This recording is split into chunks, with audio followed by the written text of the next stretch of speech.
کے اندر وہ جذبہ آپ کو نہیں ملے گا۔ ایک انصاری صحابی کہتا مہاجر بھائی میرے پاس 2 جائیدادیں ہیں، ایک جائیداد آپ کو دیتا ہوں۔ دوسرا کہتا ہے مہاجر بھائی میرے پاس 2 دکانیں ہیں، ایک دکان آپ کو دیتا ہوں۔ مہاجر بھائی میرے پاس 2 بکریاں ہیں، ایک بکری آپ کو دیتا ہوں۔ اس طرح ایثار کی قربانی، اس طرح جذبہ ایثار کا کہ ایک انصاری صحابی نے تو یہاں تک کہہ دیا مہاجر بھائی مکے چھوڑ کر آئے ہو، ہمارے بھائی ہو، ہمارے پاس 2 بیویاں ہیں، ایک بیوی کو میں طلاق دیتا ہوں اور عدت گزر جانے کے بعد تم ان سے نکاح کر لینا، اور دیکھو دیکھ کر جس بیوی کو کہو گے میں اسی کو طلاق دوں گا، یعنی تمہاری پسند کو میں آگے رکھوں گا۔ اللہ اکبر! ایسا یہ ساری جذبہ جس کے سلسلے میں کہا گیا وَآمِنُوا بِمِثْلِ مَا آمَنتُمْ فَقَدِ اهْتَدَوْا بِهِ، اگر جماعت صحابہ کے نقش قدم پر چلنے گئے پھر تمہاری کامیابی کی ضمانت اللہ لیتا ہے، تمہارے ایمان کی ضمانت اللہ لیتا ہے۔ اسی صحابہ کے نقش قدم پر چلنے کے بعد ہمارے اندر وہ ایثار کا جذبہ کیوں نہیں؟ آج مقدمے کورٹ میں جتنے بھی اختلاف لڑائی اور جھگڑے کے ہیں کروڑوں میں انہی مسلمانوں کے ہیں،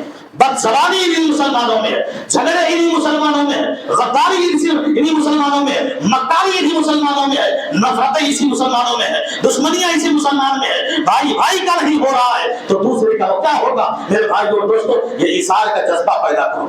جنگ یرموک سیرت کا وہ عظیم واقعہ جو آپ سنتے، جنگ یرموک جس میں واقعہ پیش آیا، کتنے صحابہ زخمی ہو گئے۔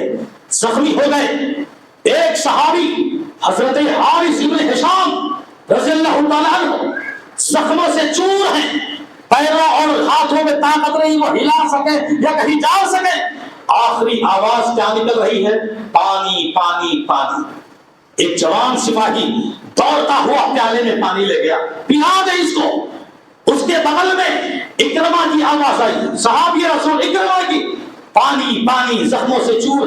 حارث کہتے ہیں بھائی لگتا ہے اس کو زیادہ پیاس لگی ہے، اس کو پلا دو۔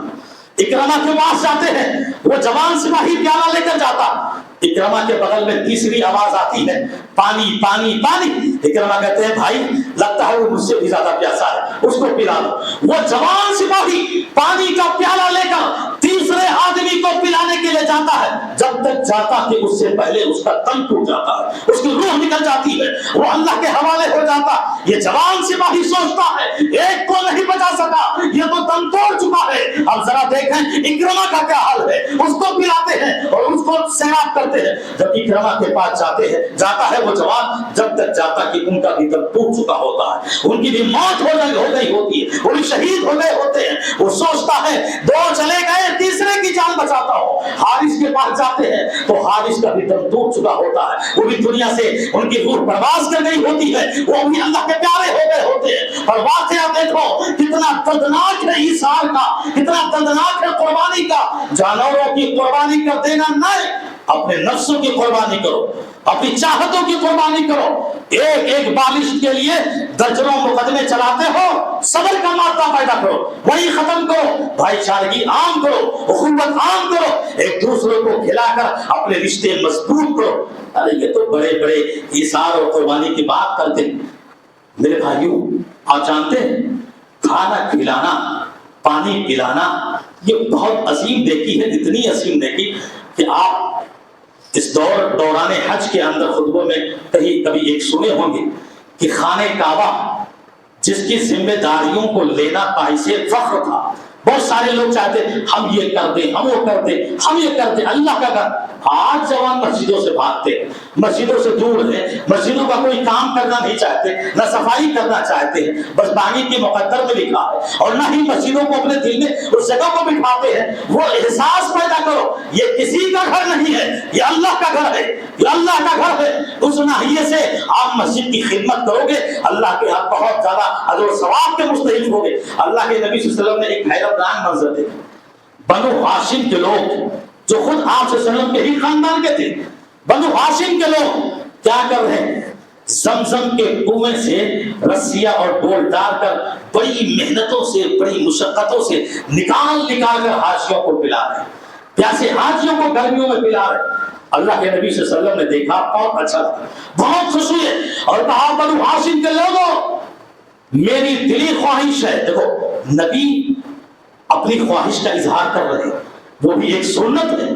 نبی اپنی خواہش کا اظہار کر رہے ہیں، میری خواہش ہے کہ جیسے تم رسیوں کو ہاتھوں سے پکڑ کر محنتوں سے ڈول کھینچ کر زمزم کا پانی حاجیوں کو پلا رہے ہو، میں بھی تمہارے ساتھ شامل ہو کے رسیاں کھینچ کر حاجیوں کو پانی پلاتا ہوں۔ یہ اپنی خواہش کا اظہار پیارے نبی صلی اللہ علیہ وسلم نے کیا تھا۔ آپ جانتے ہیں کھانا کھلانا پلانا اپنی جگہ بہت اہمیت ہے۔ ہمارے اندر چھوٹی موٹی بھی تو قربانی دینے کی طاقت ہے، ایثار تو چھوڑو، چھوٹی موٹی بھی قربانی ہم دینے کو تیار۔ ابھی تیوہار چل رہا ہے نا، آخری وقت بتاتا ہوں، تیوہار چل رہا ہے، ہمارے گھر مہمان آتے ہیں، ہماری بہنیں آئی ہیں، ہماری بیٹیاں آئی ہیں، ہمارے خالہ آئے ہیں، اور بھی رشتے دار آئے ہوئے ہیں۔ جیسے گھر میں آئیں گے آدمی دوڑ کے گھر میں جائے گا، بیوی سے کہے گا کہا مہمان آئے، بھانجی آئے، بیٹی آئی، نتنی آئی، کیا آئے، وہ بکرے کا جو منڈی پایا ہے نا وہ کچرا سنبھال کر رکھو، کون کا ہے؟ ارے چلا جائیں ہیں تب پھر ہمارے کھاوا دے ہے کہ نہیں ایسا اصول؟ اگر یہ جذبہ آپ کے سینے میں اور دل میں دھڑک رہا ہے، آپ کہاں تک اثار کر سکتے ہو؟ بکرے کا منڈی پایا چھپا رہے ہو مہمانوں کو کھلانے کے لیے اور اپنے ہی خونی رشتے داروں کو کھلانے کے لیے، کہاں سے تمہارے پاس اثار پیدا ہو؟ کہاں سے؟ چلا نہیں ہے تو اکیلے بیٹھ کے ہم اور ہمارے بچے ہوئے کہیں ہیں۔ ایک طرف صحابہ کی جماعت جو اپنے بچے کے بھوک کو دوسروں کے بھوک پر ترجیح دے رہے ہیں، اپنے بچوں کے پیاس کو دوسرے کے بچوں کے پیاس پر ترجیح دے رہے ہیں۔ تو ضرورت ہے میرے بھائی اور دوستوں، یہ نفرتیں، یہ عداوتیں، یہ دشمنیاں، یہ بغاوتیں، یہ دوریاں اسی وقت ختم ہوں گی جب آپ جناب محمد رسول اللہ صلی اللہ علیہ وسلم کے لائے ہوئے اسلام کی تعلیمات پر مکمل عمل کرنے کی کوشش کرو گے۔ چاہے عالم ہو، چاہے جاہل ہو، چاہے چھوٹا ہو، چاہے بڑا ہو، دعوت کا پیغام عام ہوتا ہے۔ اور جب تک ہم یہ رشتہ داروں کی رشتہ داریاں نہ سمجھیں گے، اور جب تک ہم خونی رشتوں کا اہتمام نہیں کریں گے، جب تک ہم اپنے ماں باپ کی خدمت کرنے کا انداز نہیں سیکھیں گے، اپنے بہن بیٹیوں کا احترام کرنے کی جو ہے جذبہ ہمارے اندر نہیں آئے گا، تو ہم پیار اور محبت سے زندگی گزار نہیں سکتے ہیں۔ نفرتیں یوں ہی قائم رہیں گی۔ اللہ رب العزت سے دعا ہے کہ العالمین ہمارے دلوں میں دوبارہ وہی محبت پیدا فرمائے جو صحابہ کرام اور صحابیات کے درمیان محبتیں قائم تھی۔ اللہ ہمیں اسلام کی تعلیمات پر مکمل عمل کرنے کی توفیق عطا فرمائے۔ قربانیوں کے موسم میں جیسے ہم جانوروں کی قربانیاں دیتے ہیں، اور بھی ہماری زندگیوں میں جب یہ موقع آئے کہ ہم کسی کے لیے کوئی قربانی دے سکتے ہیں تو اللہ کو راضی کرنے کے لیے ہم وہ قربانی دینے میں پیچھے نہ ہٹیں۔ اللہ ہمیں اس کی توفیق دے اور ہماری محبتوں کو قائم رکھے جب تک زندہ رہے ایمان پر، موت آئے تو ایمان بالخیر پر۔ جتنے مسلمان پوری دنیا میں مظلوم ہیں اللہ تو ان کی غیبی مدد فرمائے، آمین۔ جتنے مسلمان مظلوم ہیں تو ان کی غیبی مدد کرتے ہوئے اور بھی جو لوگ پریشان ہیں ان کی پریشانیوں کو دور فرما دے مولا۔ اسی طرح جو مسلمان بے اولاد ہیں ان کو نیک اولاد عطا فرما دے مولا، جو مسلمان بے روزگار ہیں ان کی روزیوں میں برکت عطا فرما دے مولا۔ وآخر دعوانا الحمد للہ رب العالمین۔ بارک اللہ لنا ولکم فی القرآن ونفعنی وإیاکم بالآیات والذکر الحکیم، انہ تعالی جواد کریم ملک بر رؤوف رحیم۔